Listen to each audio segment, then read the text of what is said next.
First of all prevention ಹೇಗೆ ಮಾಡ್ಬೋದು ಅಂತ, ಒಂದು ಫ್ರೀಕ್ವೆಂಟ್ ಹ್ಯಾಂಡ್ ವಾಷಿಂಗ್. ನಾವೆಲ್ಲ ಕೋವಿಡ್-19 ಟೈಮಲ್ಲೆಲ್ಲ ಕಲ್ತಿದ್ದೀವಿ.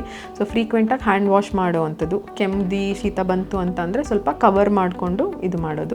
ಮಾಸ್ಕ್ ಹಾಕ್ಕೊಳ್ಳೋದು, ಸೇಫ್ ಡಿಸ್ಟೆನ್ಸ್ ಮೇಂಟೈನ್ ಮಾಡೋದು. ಯಾರು ನಿಮಗೆ ಗೊತ್ತಿರೋ ಅಂಥ ಸ್ವಲ್ಪ ವಲ್ನರಬಲ್ ಏಜ್ ಗ್ರೂಪ್ ಅವ್ರು ಇದ್ದಾರೆ ಅಂತ ಅಂದರೆ ಅವರಿಂದ ಸ್ವಲ್ಪ ದೂರ ಇರೋದು. ನೀವು ಹಾಸ್ಪಿಟಲ್ಗೆ, ಕಾಲೇಜ್ಗೆ, ನಿಮ್ಮ ವರ್ಕ್ ಪ್ಲೇಸಿಗೆ ಹೋಗ್ತೀರಾ ಅಂತ ಅಂದರೆ ಅವಾಗ 1 or 2 ಡೇಸ್ ಸ್ವಲ್ಪ ಆಫ್ ತಗೊಳ್ಳೋದು. ಸೊ ದಟ್ ನಿಮ್ಮ ವರ್ಕ್ ಪ್ಲೇಸಲ್ಲಿ ಬೇರೆಯವ್ರಿಗೆ ಹಬ್ಲಿಲ್ದಂಗೆ ಇರೋ ಅಂಥದ್ದು. ಈ ಥರ ಎಲ್ಲ ನೀವು ಪ್ರಿವೆಂಟ್ ಮಾಡ್ಕೋಬೋದು. ಅಕಸ್ಮಾತ್ ಸಿಂಪ್ಟಮ್ಸ್ ಬಂತು ಅಂದ್ರೂ ಕೂಡ ನಾರ್ಮಲ್ ಸಿಂಪ್ಟಮ್ಯಾಟಿಕ್ ಟ್ರೀಟ್ಮೆಂಟ್ ಅಂತ ಅಂತೀವಿ. ಅಂದರೆ ಪ್ಯಾರಾಸಿಟಮಾಲ್ ಮತ್ತು ಕೆಮ್ಮು ನೆಗಡಿಗೆ ಏನು ಸಿಂಪಲ್ ಮೆಡಿಸಿನ್ಸ್ ಇರುತ್ತೋ ಇಷ್ಟು ತಗೊಂಡು ಮಾಡಿದ್ರೆ ಸಿಂಪ್ಟಮ್ಸ್ ಇಂಪ್ರೂವ್ ಆಗುತ್ತೆ. ಜಸ್ಟ್ ದಟ್ ಯಾರು ಸ್ವಲ್ಪ ಅಫೆಕ್ಟ್ ಆಗೋ ಚಾನ್ಸ್ ಜಾಸ್ತಿ ಇರುತ್ತೋ ಇವರು ಸ್ಯಾಚುರೇಷನ್ ಮನೇಲಿ ಮಾನಿಟರ್ ಮಾಡ್ಕೊತ ಇರಬೇಕು. ಉಸಿರಾಡಕ್ಕೆ ತೊಂದರೆ ಈ ಥರ ಏನಾರು ಆಯಿತು ಅಂದರೆ ಇಮಿಡಿಯೇಟ್ ಹಾಸ್ಪಿಟಲ್ಗೆ ಹೋಗಬೇಕು.